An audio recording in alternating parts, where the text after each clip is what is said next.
The Galactic Council had made a grave miscalculation. They had assumed humanity would surrender when faced with overwhelming force. They had assumed wrong. Orla stood on the observation deck of the GSS Harmonious Dawn, her forearms clasped behind her chitinous back, as she watched the debris field that had once been humanity's Mars colony drift past the viewscreen. The Zenthari commander's compound eyes reflected the scattered lights of 1,000 burning fragments, but there was no satisfaction in her gaze anymore, only growing dread. "Commander," her tactical officer chirped, his translator rendering the clicks and whistles into standard galactic. "We're detecting unusual quantum signatures in the outer system. Multiple points. The humans, they're doing something." Orla's mandibles clicked nervously. 3 cycles had passed since the Council's ultimatum had been delivered to Earth. 3 cycles since humanity had been ordered to abandon their territorial claims, dismantle their military, and accept subjugation as a client species. The Mars bombardment had been meant as a demonstration, a show of the Council's might.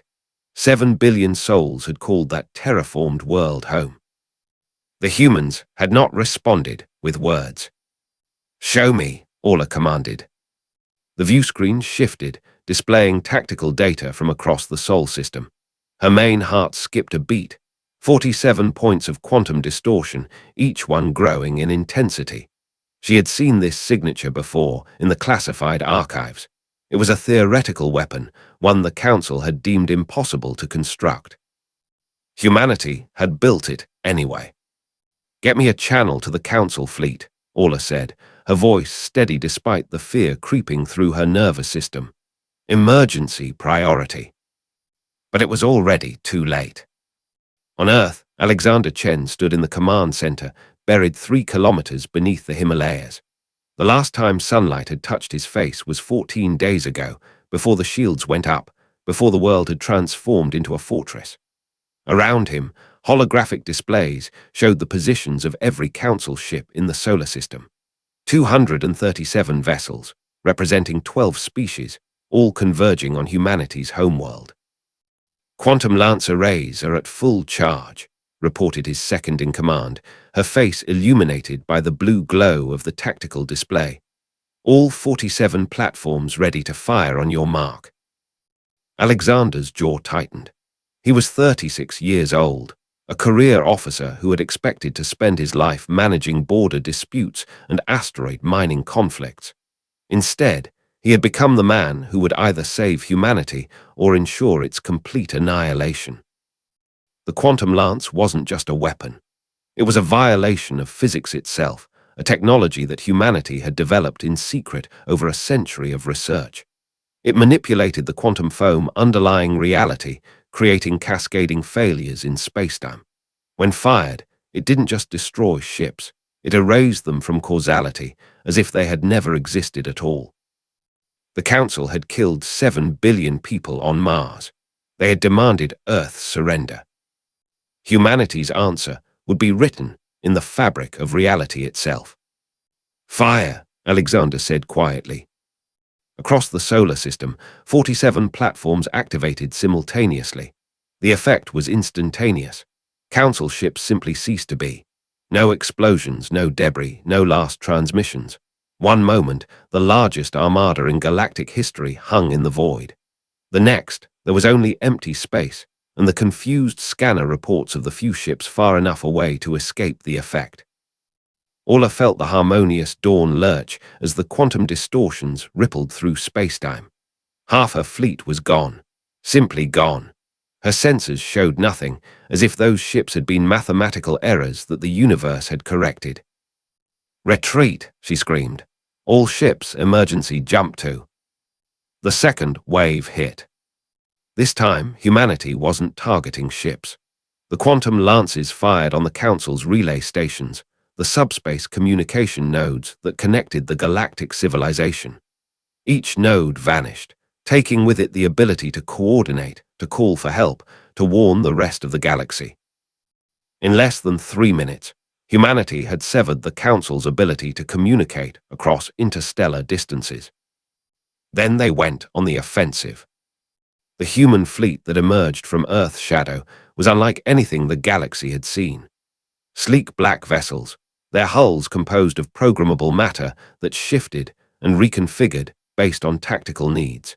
They had been built in the hidden shipyards of the Kuiper Belt, assembled by swarms of autonomous constructors that had operated in absolute secrecy for decades. Humanity had learned from history.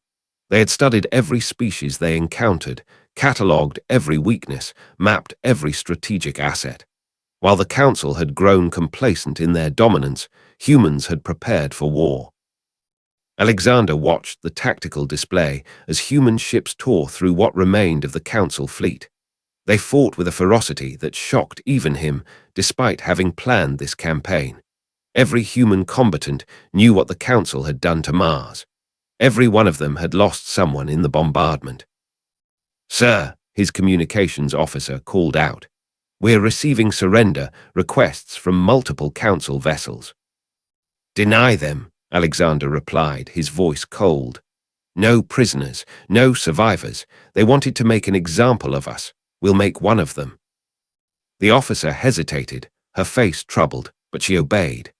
This was war, and humanity had learned that mercy shown to an enemy who offered none was not compassion, it was suicide. Orla's ship jumped to the edge of the Sol system, joining the scattered remnants of the Council fleet. Of the 237 ships that had come to force humanity's submission, only 41 remained, and the humans were still coming. "We need to warn the Council," her tactical officer said desperately. "They need to know what humanity is capable of." "With what?" Orla snapped. "The humans destroyed every relay within 20 light years. It would take cycles for a courier ship to reach Council space, and by then—" She didn't finish the thought. By then, it might not matter. The human fleet didn't pursue the survivors to the edge of the system.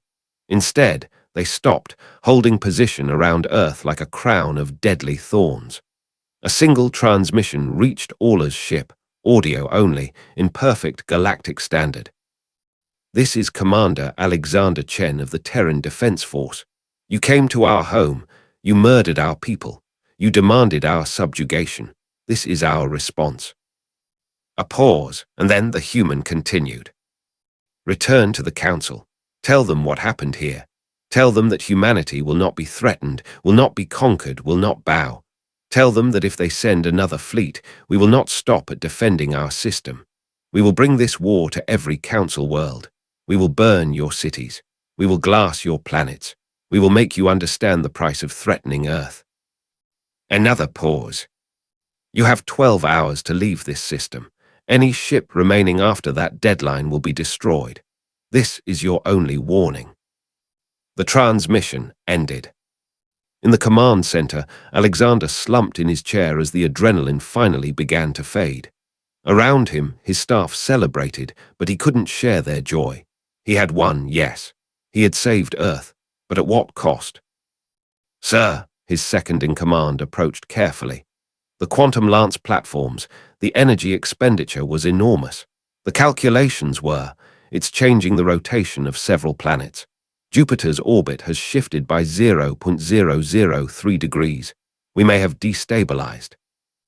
"I know," Alexander interrupted quietly. "I know what we did, what we unleashed." He looked up at the tactical display, at the human ships surrounding Earth, at the debris field where the Council fleet had been. Humanity had revealed its hand. They had shown the galaxy that they possessed weapons that could unmake reality itself. The Council would not forgive this, but more importantly, they would never forget it. The stars had fallen silent, the relay network destroyed. For the first time in 10,000 years, the galactic civilization was fragmented, isolated, unable to coordinate. And at the center of that silence stood humanity, bloody but unbroken, having proven that they would rather tear down the established order than submit to it. Orla's fleet jumped to FTL, fleeing the Sol system. She would carry the message back to the Council, though it would take months to arrive. She would tell them what the humans had done. She would tell them that Earth's retaliation had been so brutal, so absolute, so terrifying that the galaxy itself seemed to recoil in horror. She would tell them that humanity had won. And in the telling, the galaxy would learn to fear the species from the small blue world that had dared to fight back against impossible odds, and had made the stars themselves fall silent in the wake of their fury.